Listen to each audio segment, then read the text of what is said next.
I'm Sarah, 30F, and I've always had a complicated relationship with my younger brother, Mike, 107M. Growing up, our parents consistently favored him, which created a lot of tension between us. They would shower Mike with praise for even the smallest accomplishments while barely acknowledging my achievements. Our family dynamic wasn't always this way. When I was younger, before Mike was born, I remember feeling loved and supported by my parents. They would take me to the park, read me bedtime stories, and proudly display my artwork on the fridge. But everything changed when Mike arrived. From the moment he was born, it was clear that Mike was going to be the golden child. Our parents doted on him constantly, often neglecting my needs in the process. As we grew older, this favoritism only intensified. I vividly remember my 10th birthday. I had been begging for a bicycle for months, dropping hints and even leaving magazine clippings around the house. When the big day came, I eagerly unwrapped my presents, only to find clothes and books. My parents explained that a bike was too expensive. Just 2 weeks later, they surprised Mike with a brand new bike for no particular reason. When I asked why he got one and I didn't, they said, "Mike needs more exercise. You're fine without one." This pattern continued throughout our childhood. When I made the honor roll in middle school, my parents barely glanced at the certificate. But when Mike got a B+ on a single test, they took the whole family out for a celebratory dinner. The disparity in how we were treated became even more apparent as we entered our teenage years. When I was 16, I got my first part-time job at a local bookstore. I was thrilled to finally have my own source of income and started saving for college. However, my excitement was short-lived. Mike, then 13, complained to our parents that it wasn't fair that I had spending money while he didn't. Instead of encouraging him to wait until he was old enough to get his own job, our parents made an outrageous demand. They insisted that I give Mike half of my earnings each month. I was shocked and tried to protest, but they threatened to make me quit the job if I didn't comply. Reluctantly, I agreed, watching half of my hard-earned money go to my brother, who spent it frivolously on video games and junk food. This incident set a precedent for Mike to feel entitled to my things. Throughout high school, he would regularly borrow my belongings without asking. Clothes, electronics, even my car once I got my license. If I dared to complain, our parents would lecture me about the importance of sharing with my brother. They never seemed to consider that Mike should learn to respect other people's property. Despite the constant favoritism, I worked hard in school, hoping that academic success might finally earn me some recognition from my parents. When I got accepted to my dream college with a partial scholarship, I was over the moon. I rushed home to share the news, envisioning a proud reaction from my parents. Instead, they gave a lukewarm response saying, "That's nice, honey," before quickly changing the subject to Mike's latest football game.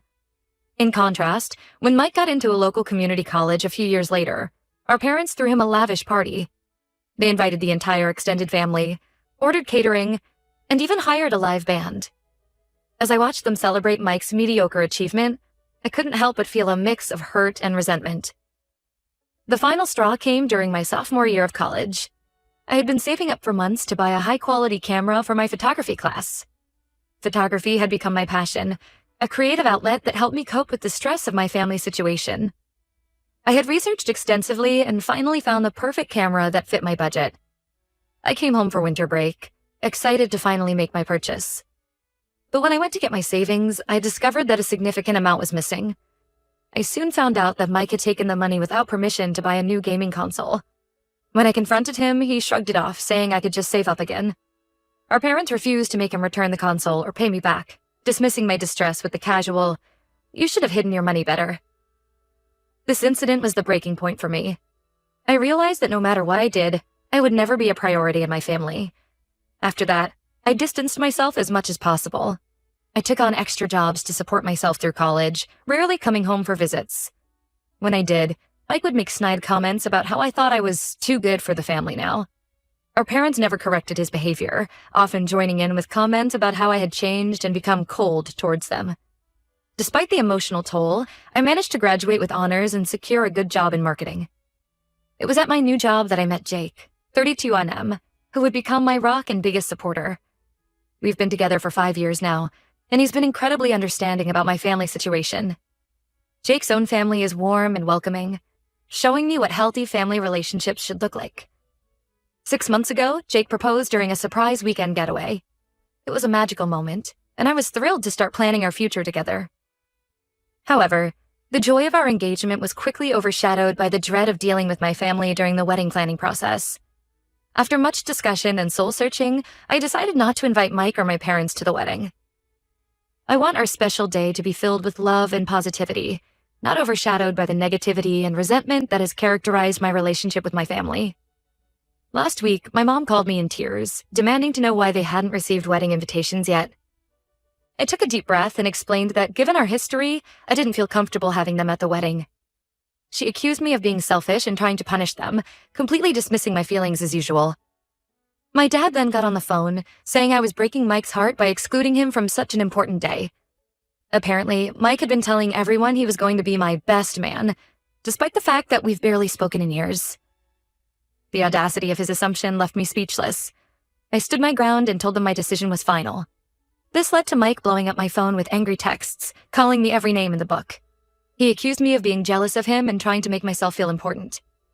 It was as if he had completely rewritten our childhood in his mind, casting himself as the victim. My parents are now threatening to cut me out of their will if I don't invite them all to the wedding.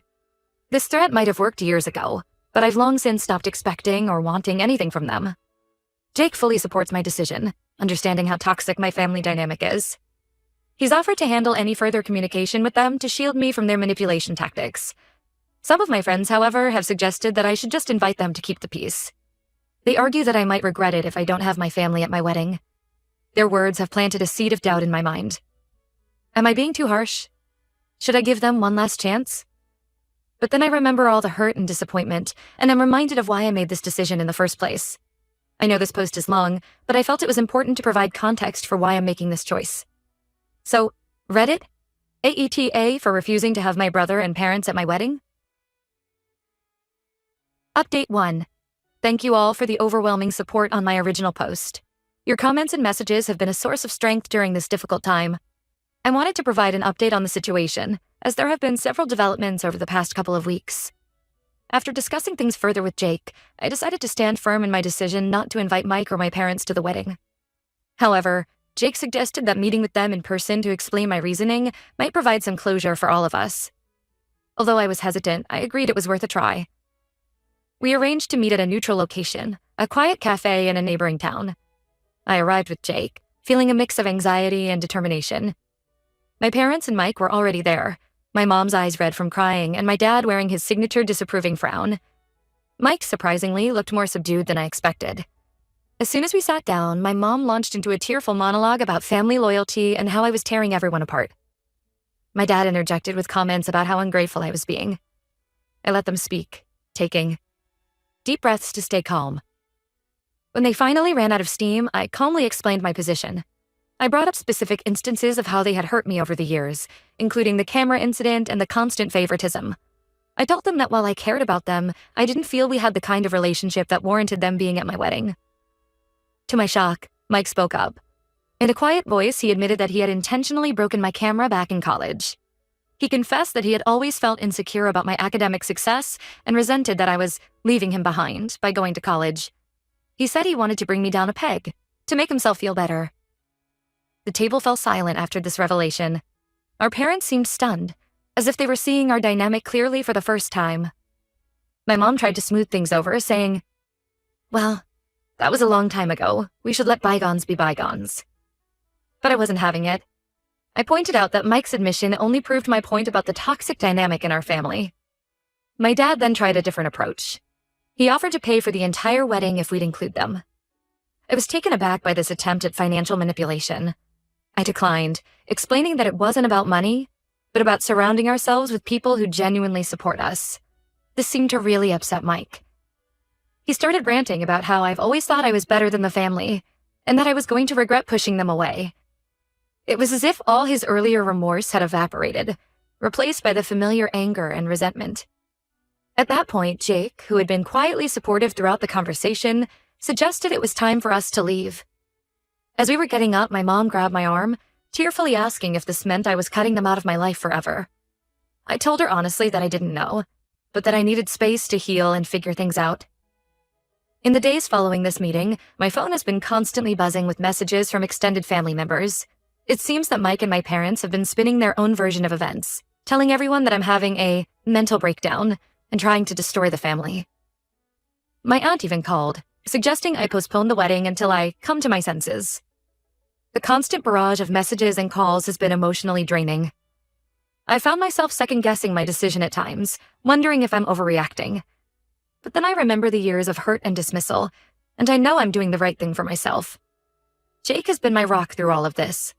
Seeing how my family treated me at the meeting only reinforced his support of my decision. He suggested we take a weekend trip to get away from all the drama and focus on our relationship. We ended up driving to a quaint little beach town a few hours away. During our trip, we spent time walking on the beach, trying local restaurants, and just enjoying each other's company without the cloud of family drama hanging over us. One evening, as we watched the sunset, Jake told me how proud he was of me for standing up for myself. He reminded me that we're creating our own family now, one built on mutual respect and love. This getaway was exactly what I needed to reaffirm my decision and refocus on the exciting future ahead of us. We even started discussing the possibility of moving to a new city after the wedding for a fresh start, away from the constant reminder of my family's toxicity. When we returned home, I made the difficult decision to block my family's numbers and social media accounts. It felt extreme, but I realized I needed to protect my peace of mind as we approached the wedding. We've also taken some practical steps to ensure our wedding day goes smoothly. We've hired security for the venue in case any uninvited guests try to show up. We've also password protected all our vendor accounts so no one can make changes to our plans. It's sad that we have to take these precautions, but I want to be prepared for anything. As the wedding draws closer, I'm trying to focus on the positive aspects. Marrying the love of my life, surrounded by friends who have become family. Yes, there's still a lingering sadness about the situation with my biological family. But I'm learning to accept that I can't change them or force them to treat me with respect. All I can do is move forward and create the life and family I deserve. Thank you again for all your support. It means more than you know to have people validate my feelings after years of being gaslit by my family. I'll post another update after the wedding to let you all know how it goes. Update 2. It's been about a month since my last update, and I wanted to share some developments in the situation with my family and our wedding plans. First, the good news. Jake and I have finalized most of the details for our wedding, and we're both getting excited. We've decided to have a smaller celebration than initially planned, with just our closest friends and Jake's family in attendance. It feels much more intimate and meaningful this way. We've chosen a beautiful garden venue for the ceremony and reception. The florist has designed stunning arrangements featuring my favorite flowers, and we've planned a menu that reflects both of our tastes. Jake and I have been practicing our first dance, which has led to a lot of laughter and stepped on toes, but it's been a fun way to de-stress from all the family drama. Now for the not-so-good news. Despite my clear wishes, my family has continued to try and insert themselves into our wedding plans. Last week, my mom showed up unannounced at my workplace. I was in a meeting when my colleague came to get me, saying there was a distraught woman in the lobby insisting on seeing me. When I got to the lobby, I found my mom in tears, causing a scene. She was crying and begging me to reconsider, saying she had already bought a dress for the wedding and couldn't bear the thought of not seeing her baby girl walk down the aisle. She had brought photo albums of my childhood, as if seeing pictures of happier times would change my mind. I was mortified and angry that she would ambush me at work like that. I firmly told her to leave and that if she pulled a stunt like that again, I would have to involve security. She left in tears, and I spent the rest of the day feeling anxious and distracted. My boss was understanding, but I couldn't shake the feeling of embarrassment. A few days after this incident, I received a lengthy email from Mike. Unlike his previous angry messages, this one seemed more reflective. He wrote about how he had been doing a lot of thinking since our meeting at the cafe. He acknowledged that he had been a terrible brother growing up and said he wanted to make amends. Mike went into detail about how he had always felt overshadowed by my achievements and had lashed out because of his own insecurities. He even offered to pay for the camera he broke all those years ago, saying he had looked up the model and found its current value. While part of me appreciated the gesture and the apparent self-reflection, I couldn't help but feel it was too little. Too late. Years of hurt and resentment don't disappear with one email, no matter how well-intentioned. I replied thanking him for the apology, but reiterating that I needed space and that my decision about the wedding was final. Unfortunately, things took another turn when I found out that Mike had somehow gotten the contact information for our wedding venue. The venue coordinator called me, sounding confused. She explained that someone claiming to be Jake had called, trying to add 3 names to the guest list. Luckily, the coordinator was alert and checked with me before making any changes. I was shocked to learn that Mike had gone to such lengths. It felt like a huge violation of my boundaries and made me question whether his apologetic email had been sincere or just another manipulation tactic.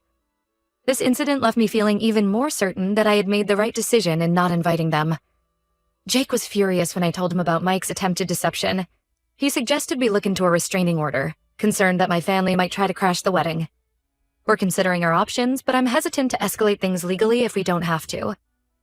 The idea of taking legal action against my own family, no matter how justified, feels like a huge step. On a more positive note, Jake's family has been incredibly supportive throughout all of this. His parents invited me over for dinner last weekend, and his mom pulled me aside for a heart-to-heart. She told me that she considered me a daughter already, and that she was proud of me for standing up for myself. It was touching to feel so accepted and valued by them, especially in contrast to my own family's behavior. As the wedding gets closer, I'm trying to focus on the positive and not let my family's actions overshadow this special time. Jake and I have started premarital counseling, which has been really helpful in processing everything that's happened and strengthening our communication.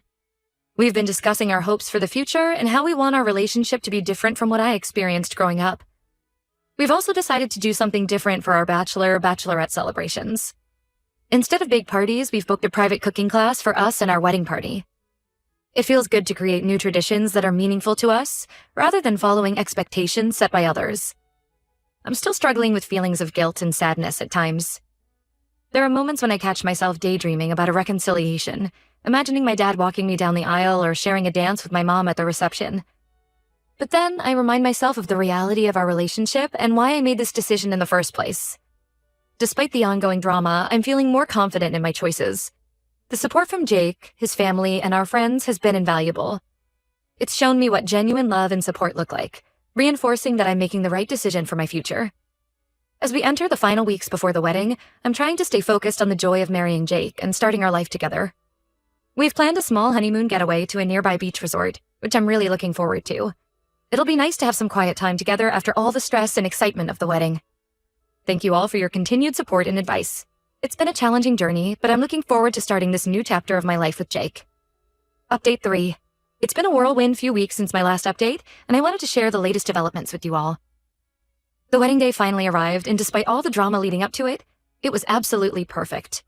Jake and I exchanged vows in a beautiful outdoor ceremony surrounded by our closest friends and his loving family. The weather was gorgeous, the food was delicious, and the dance floor was packed all night. One of the most touching moments came during the reception when Jake's sister gave a speech. She talked about how she'd always wanted a sister, and how thrilled she was to finally have one in me.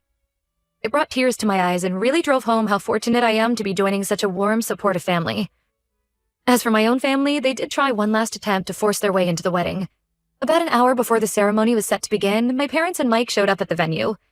They were all dressed up and insisted they were there to support me, despite not being invited. I was getting my hair done when one of my bridesmaids came in, looking flustered. She quietly informed me that my family was outside, arguing with the security team. For a moment, I felt a mix of anger and sadness wash over me. But then I looked at myself in the mirror, in my wedding dress, and I knew I couldn't let them ruin this day. Thankfully, the security team we hired handled the situation swiftly and professionally. They escorted my family off the property without causing a scene or disrupting the preparations. I'm so glad we took the precaution of hiring security, as it allowed me to relax and enjoy my day without worrying about potential drama. The ceremony itself was beautiful. Walking down the aisle towards Jake, seeing his face light up as he saw me, I knew without a doubt that I had made the right decision.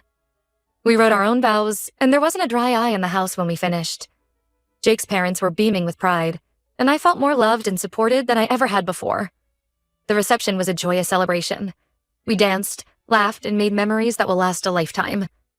Jake surprised me with a song he had written for me, performing it with his college band. It was a moment of pure happiness that I'll cherish forever. In the weeks since the wedding, I've received a few messages from extended family members who attended. Most have been supportive, saying they understood my decision after seeing how happy I was on my wedding day. A few expressed disappointment that my immediate family wasn't there, but respected that it was my choice to make. Mike sent another email, this time apologizing for trying to crash the wedding. He said seeing the security team turn them away made him realize how serious I was about maintaining boundaries. He mentioned he's starting therapy to work on his issues, which I hope is true for his sake. As for my parents, I haven't heard from them directly since the failed wedding crash attempt. My aunt told me they're heartbroken, but trying to respect my wishes for space. Part of me feels guilty, but a larger part feels relieved to have this chapter closed. Jake and I are leaving for our honeymoon tomorrow, 2 weeks in Greece that we've been looking forward to for months. We're both excited to relax, explore, and start our married life together without any family drama hanging over our heads.